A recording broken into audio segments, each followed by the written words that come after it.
La Côte d'Ivoire est qualifiée à la Coupe du monde de football féminin des moins de 20 ans. Les éléphants ont obtenu la médaille de bronze au championnat d'Afrique de football féminin en Namibie. Elles ont été reçues ce matin par la première dame de Côte d'Ivoire, Dominique Ouattara. La Fédération des organisations patronales de l'Afrique de l'Ouest vient de tenir son assemblée générale ici à Abidjan et les futures échéances économiques dans la sous-région ont été présentées au cours de cette rencontre.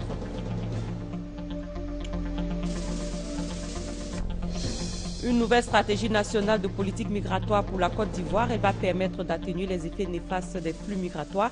Et cette politique devrait reposer sur le double concept d'une immigration légale et d'une immigration utile. Bonsoir à tous et bienvenue dans cette édition sur RTI 1. La Côte d'Ivoire est qualifiée à la Coupe du monde de football féminin des moins de 20 ans et les éléphants ont obtenu la médaille de bronze au championnat d'Afrique de football féminin en Namibie. Elles ont été reçues ce matin par la première dame de Côte d'Ivoire qui leur a offert la somme de 10 millions de francs CFA. Anne-Marie Nguesson. Elle était là, au commencement de l'aventure namibienne. Elle était là, dans le moment de doute, avec ses encouragements et sa confiance à toute épreuve. Elle est encore là, aujourd'hui, pour les célébrer. La première dame de Côte d'Ivoire, Dominique Ouattara, marraine de l'équipe nationale féminine, a reçu sobrement ses filleuls. Les éléphantes, revenues de la CAN 2014 avec une médaille de bronze et une qualification historique à la Coupe du monde 2015 au Canada. L'encadrement technique, la commission football féminin, le comité exécutif de la FIFA, ils étaient tous présents pour traduire leur gratitude à la première dame. Occasion aussi pour Berthe Adou de mettre en exergue l'impact du soutien de la première dame et les attentes consécutives à cette première qualification à un mondial. Nos joueuses ont suivi et appliqué l'esprit et la lettre de vos mots d'encouragement avant chaque match. Elles occupent aujourd'hui une 3e place au plan continental. En votre qualité de première capitaine, vous savez mieux que nous qu'il faudra à notre sélection nationale des moyens conséquents pour une bonne préparation. Requête bien entendue par la première dame qui a tenu d'abord à dire sa fierté. Mes chères filleules, je voulais tout d'abord vous dire une chose qui est importante. Je suis fière de vous. Vous vous êtes vaillamment battus. Vous avez, contre toute attente, parce que personne n'attendait votre équipe, mais moi je savais, j'ai confiance aux femmes, et je savais que vous alliez avoir un bon résultat. Vous avez obtenu aussi la qualification historique à la Coupe du monde qui aura lieu au Canada en 2015. Et là aussi, bravo, je suis encore fière de vous. Mais vous savez, je ne suis pas surprise, parce que tout à l'heure j'ai entendu quelque chose. Vous avez un capitaine, une jeune femme, elle s'appelle Dominique.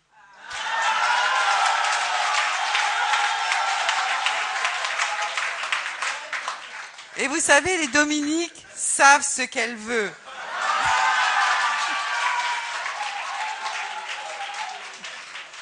Donc bravo, bravo à vous. Je voulais vous dire que j'ai une très très bonne nouvelle à vous annoncer.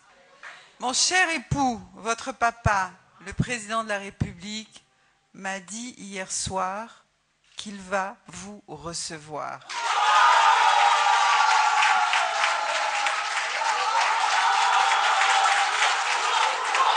Et ce n'est pas tout. Les bonnes nouvelles de Dominique Ouattara continuent.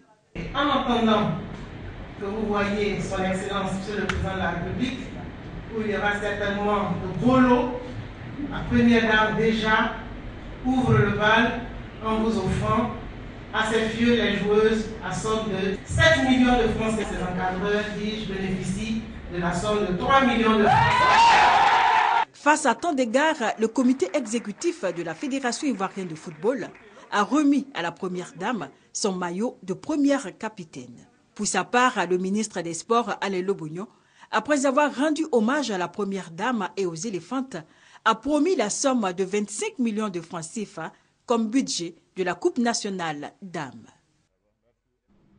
Et toujours en football, la Coupe d'Afrique des Nations 2015 n'aura pas lieu au Maroc et l'équipe nationale est disqualifiée. Un autre pays organisateur sera connu sous peu, ainsi en a décidé la Confédération africaine de football. La CAF s'est réunie ce mardi au Caire en Égypte et pour rappel, le Maroc demandait un report de la compétition à cause de l'épidémie d'Ebola. Suivez ce reportage. L'édition 2015 de la Coupe d'Afrique des Nations n'aura pas lieu au Maroc. C'est ce qu'a annoncé la Confédération africaine de football qui se réunit pendant 2 jours au Caire. Le Maroc, qui devait organiser la compétition, voulait la repousser d'1 an à cause de l'épidémie d'Ebola. Conséquence, son équipe nationale est disqualifiée de la compétition. La Confédération africaine de football doit choisir un nouveau pays pour accueillir la CAN. Les entrepreneurs du monde ont été célébrés ce 11 novembre à la faveur de la journée qui leur est consacrée. La Journée internationale des entrepreneurs a été instituée en 2007. Elle est l'occasion de mettre en avant le rôle important des entrepreneurs dans la croissance, l'innovation et la création d'emplois. Le public est-il au fait de cette journée? Que sait-on de cette activité? Et comment devient-on entrepreneur? Des réponses à ces questions avec Francis Boifo. Entrepreneur, beaucoup l'assimilent à un chef d'entreprise, un dirigeant ou un porteur de projet d'entreprise en phase de démarrage. Pour d'autres, c'est l'appellation donnée aux responsables du secteur du bâtiment ou des travaux publics. En droit, l'entrepreneur désigne la personne qui, dans un contrat d'entreprise, s'engage à effectuer un travail en réponse à la demande d'un maître d'ouvrage. L'usage commun retient que l'entrepreneur est un véritable aventurier qui n'hésite pas à sortir des sentiers battus pour innover et entraîner les autres hommes à faire autre chose que ce que la raison, la crainte ou l'habitude leur dicte de faire. Entreprendre, c'est oser, se décider à faire une chose et s'engager dans son exécution. Je suis couturière de formation et j'ai vu que le soja est nutritif. Vu la publicité du projet soja à la télévision, je me suis lancée dans la transformation du soja. Dans la transformation du lait, j'utilise au moins trois dames. Dans le cosmétique, j'ai encore 2 personnes. Et au niveau commercial, j'ai 5 personnes. Grâce à la transformation, à la vente de mes produits, je me permets de me donner des vacances en Europe. De la vendeuse de jus au chef d'entreprise industriel et inventeur, en passant par les artisans, tout commence par une idée que l'on s'oblige à mettre en œuvre. Ce 11 novembre, l'esprit d'entreprise est célébré dans de nombreux pays du monde. Une façon de reconnaître les talents de tous ceux qui œuvrent au développement des activités technologiques innovantes, l'économie sociale, la protection de l'environnement et la lutte contre le chômage. Abidjan, la capitale économique ivoirienne, vient d'abriter l'Assemblée générale de la Fédération des organisations patronales de l'Afrique de l'Ouest. Les futures échéances économiques dans la sous-région ont été présentées au cours de cette rencontre. Il s'agit du tarif extérieur commun, l'accord de partenariat économique et la politique de la CEDEAO pour l'industrie et le secteur privé. Guy Roger-Nguessan et Adam Akoni.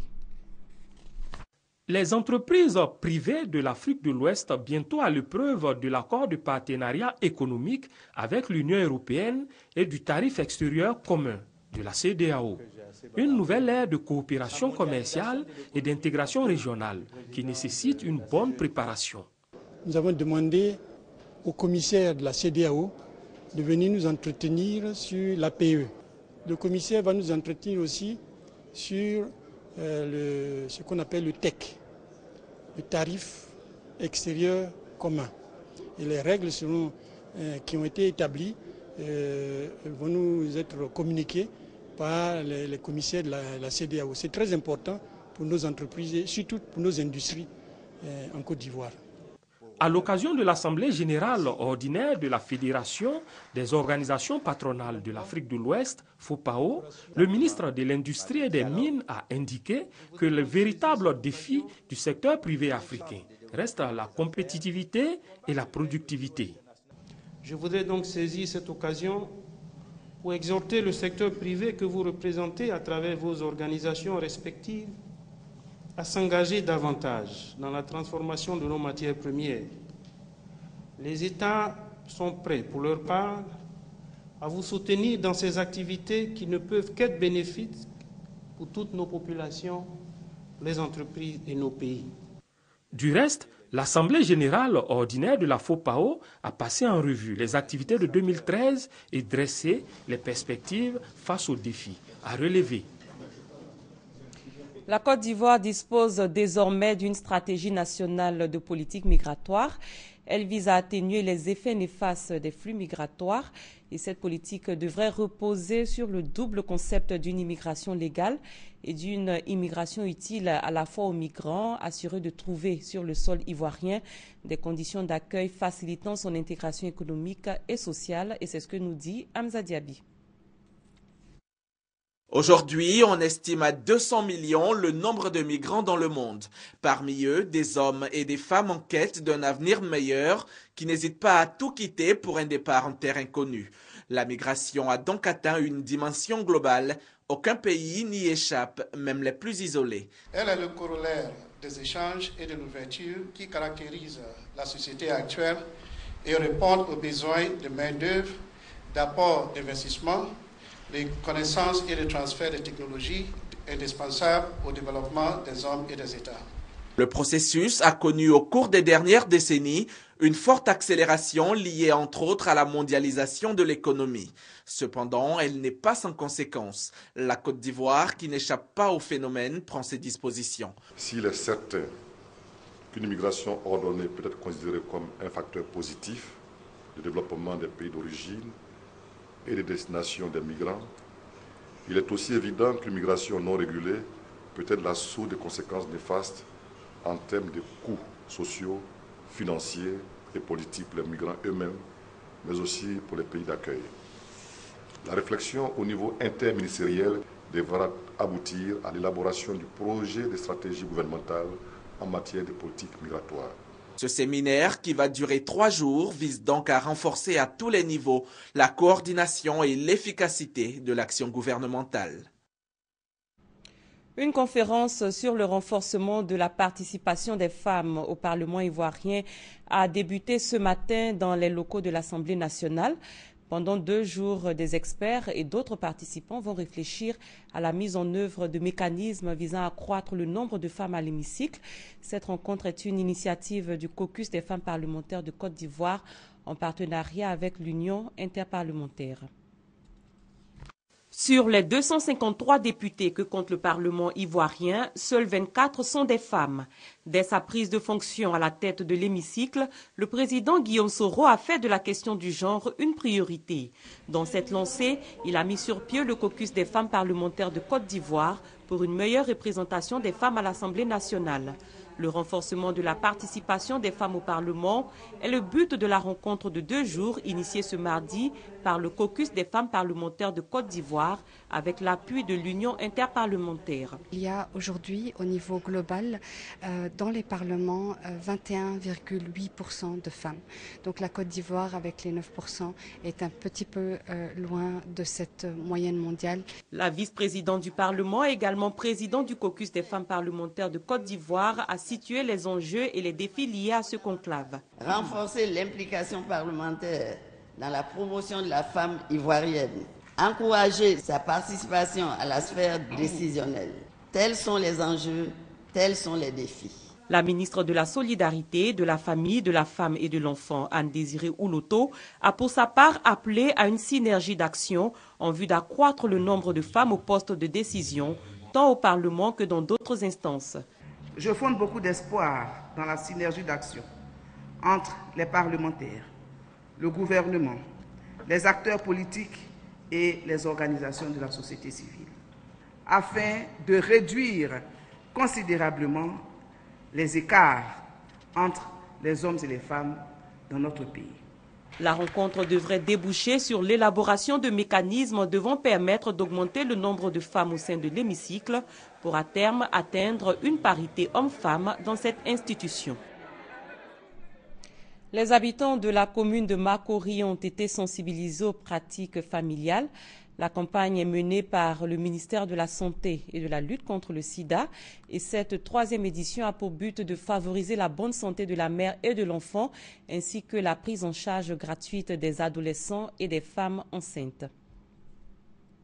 Déclaration de naissance, vaccination des enfants, prise en charge des nouveau-nés, Espacement des naissances, lavage des mains sont quelques-unes des pratiques que le ministère de la Santé et de la lutte contre le sida entend inculquer aux populations d'Anoumambo dans la commune de Marcory.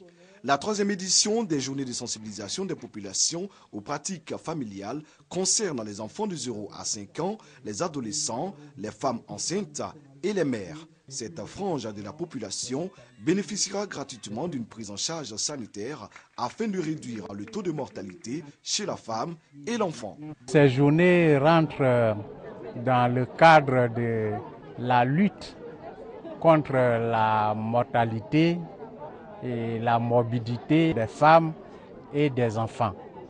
Les populations ont marqué leur adhésion à cette campagne de sensibilisation. Je pensais que c'est une très bonne chose parce qu'il y a des mères qui ne connaissent pas tout ça.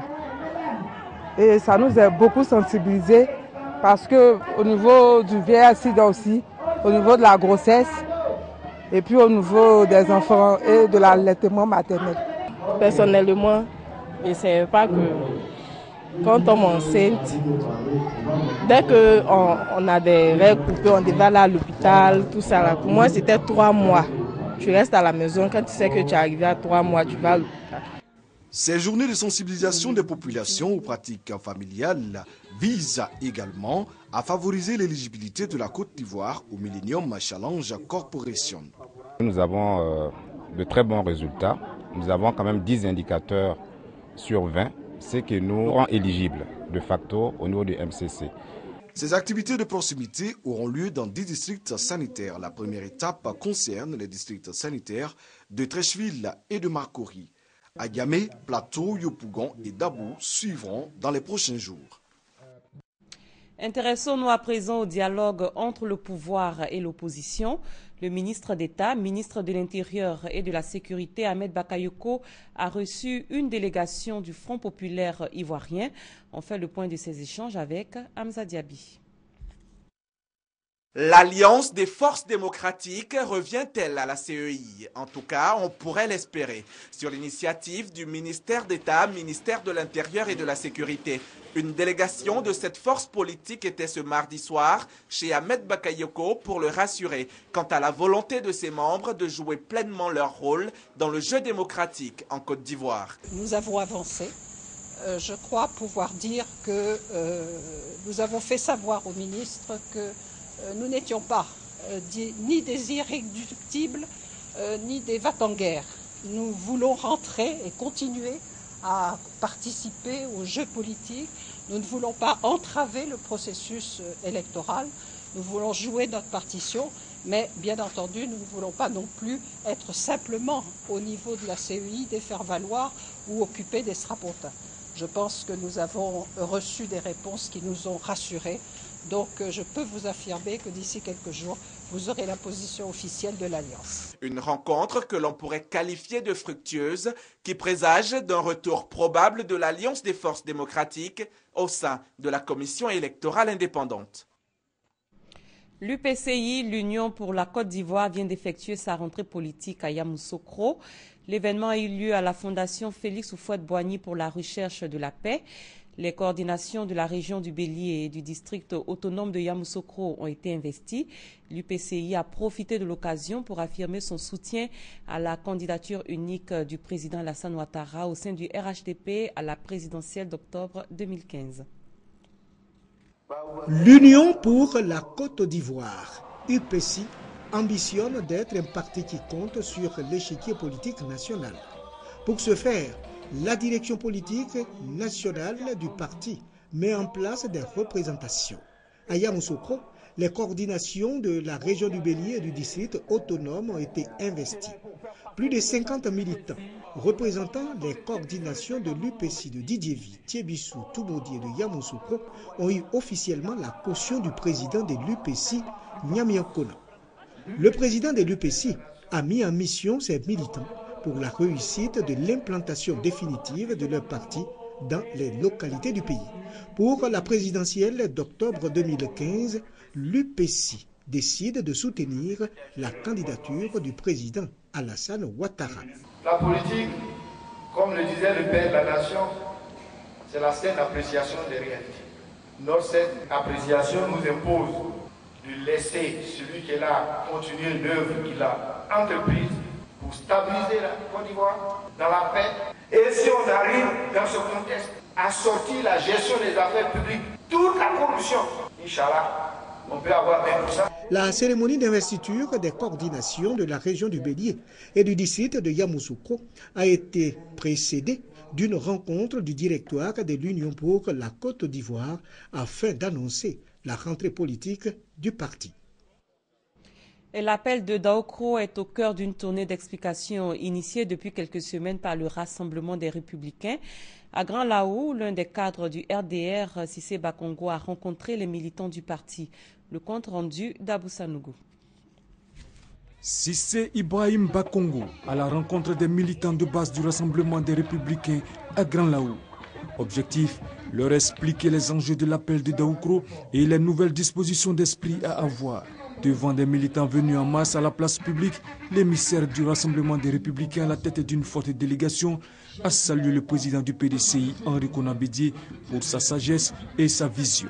Pour lui, l'appel de Daoukro est un gage de paix, de réconciliation et de stabilité de la Côte d'Ivoire. Que cet appel soit relayé le plus loin possible, que l'écho de cet appel parvienne dans les plus petites contrées de Grand Laou, que au-delà de nos militants, que toutes les populations vivant en Côte d'Ivoire, les électeurs surtout, sachent que désormais, il n'y aura qu'un seul candidat à l'élection présidentielle de 2015 à la suite de l'appel du président Henri Konan Bédié du 17 septembre. Ce candidat, c'est le président Alassane Ouattara. Les militants de base du Rassemblement des Républicains de Grand Laou promettent d'assurer une victoire éclatante au président Alassane Ouattara dès le premier tour de la présidentielle en 2015. Nous avons pour mission de le relayer sur le terrain dans les différentes sous-préfectures du département afin que tous nos militants aient la même information et qu'ils aient la même attitude quand sera venu le moment d'aller aux élections. Nous engageons à faire ce qu'il faut pour que ça prenne forme et que le président Alassane Ouattara, au soir de cette élection, soit le président de la Côte d'Ivoire. C'est notre ambition. L'inauguration du nouveau siège du Rassemblement des Républicains a constitué l'un des temps forts de cette cérémonie d'explication de l'appel de Daoukro. Et l'appel de Daoukro était également au centre d'échange entre une délégation du RDR et les militants d'Anyama.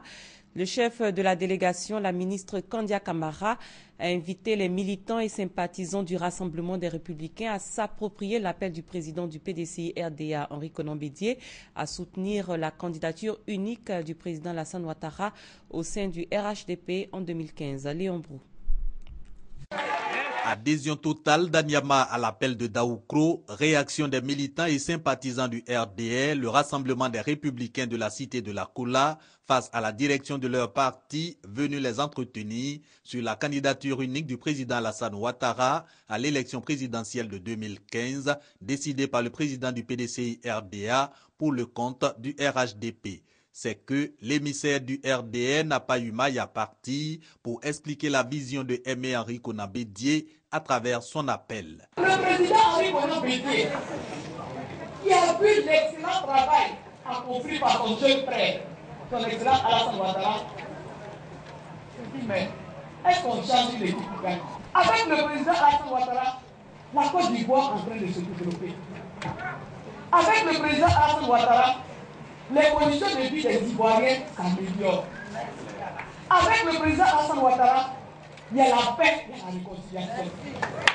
Avec le président Alassane Ouattara, la Côte d'Ivoire est en train d'amorcer comme ça son avancée vers l'émergence. La ministre Kandia Camara de poursuivre, elle indique que l'appel de Daoukro s'adresse à tous les Ivoiriens et notamment aux militants des 5 partis de l'Alliance des oufouettistes. Raison avancée, Henri Konan Bédié a lancé cet appel non en qualité de président du PDCI RDA, mais en tant que président du directoire du RHDP pour assurer à cette alliance une longévité. À Anyama, la délégation locale et la direction du RDR ont pris un engagement commun, la réélection du président Alassane Ouattara à environ 80% des suffrages exprimés en 2015. Ce mardi 11 novembre 2014, Fréquence 2, chaîne de radio du groupe RTI, a célébré ses 23 ans d'existence. La Fréquence des jeunes a marqué cette journée sur les antennes de la radio au plateau. Animateurs, artistes locaux, journalistes, professionnels de la communication et de nombreux auditeurs ont célébré ce 23e anniversaire. Patricia Omouetia. 23 bougies et plus de 147 heures d'émissions hebdomadaires. La chaîne thématique de loisirs Fréquence 2 évolue. Sa force, le lien unique qu'elle entretient avec ses auditeurs, en particulier les jeunes. Ici, on a plusieurs générations. On a ceux qui ont commencé, qui ont démarré Fréquence 2. On a aussi la génération qu'on pourrait appeler la génération intermédiaire, c'est-à-dire nous autres. Et aujourd'hui, il y a de nouvelles voix, il y a de jeunes gens, de vrais passionnés qui travaillent pour la chaîne et surtout pour les auditeurs. C'est un mélange et c'est tout ça qui donne du caractère à Fréquence 2 aujourd'hui. Fréquence 2 vise un public plus jeune qui veut se divertir. Son programme est fait pour l'essentiel de magazines et d'émissions musicales. C'est le matin déjà qui tire de l'avant donc l'ensemble des programmes qui suivront tout au long de la journée. Donc forcément que c'est l'une des émissions les plus suivies de l'antenne de Fréquence 2. Véritable observatoire de la jeunesse, cet anniversaire est aussi l'occasion pour les auditeurs de se prononcer. Vraiment, c'est une radio qu'on apprécie parce que c'est une radio qui approche les jeunes. C'est une radio qui fait beaucoup plus de proximité, qui appelle les jeunes à vraiment aimer la radio, à pratiquer la radio. On se rend dans les locaux facilement, on approche l'animateur facilement. Il faut le dire, en tout cas, notre prière, c'est que Fréquence 2 fasse encore plus. Fréquence 2 est une station de radio ivoirienne du groupe RTI créée le 11 novembre 1991. Elles émettent en FM 24 heures sur 24. Les deux chaînes de la radio nationale couvrent l'ensemble du territoire. Le royaume du Djuablin a célébré vendredi la fête de l'Igname. Cette fête marque la nouvelle année chez ce peuple de l'Est de la Côte d'Ivoire. Les festivités ont mobilisé tous les enfants du royaume soutenus par les autres communautés vivant à Nibi-le-Cro. Et cette année, la fête de l'Igname marque les 30 ans de règne de Nana Agnini Bilé II, roi du Djuablin. Mamadou Kwasi.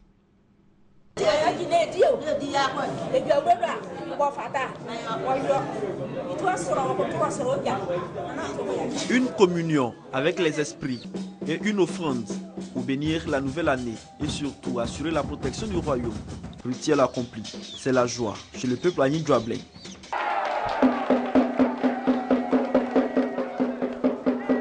L'on peut maintenant donner à manger et à boire aux 12 rois qui ont précédé Nana Agnini Bilé II, roi du Djuablin, et par ailleurs président du Conseil des rois et chef traditionnel de Côte d'Ivoire.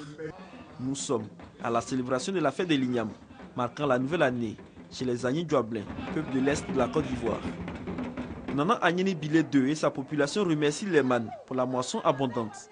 Il les implore à faire de la nouvelle année une année de paix, de stabilité et de bonheur pour la Côte d'Ivoire en général et pour le royaume du Djuablin en particulier. Des messages salués par le corps préfectoral, les cadres et la population. Communier avec le roi et en même temps se ressourcer. Je crois que c'est ce que nos enfants retiendront de nous, la perpétuation de la tradition. C'est très important pour un pays comme la Côte d'Ivoire. Quand le poulet s'ouvre, c'est le bonheur. Nous en sommes fiers et en tout cas heureux. La célébration de la fête de l'Igname est un moment de partage et de retrouvailles dans les familles. On se souhaite mutuellement la bonne année.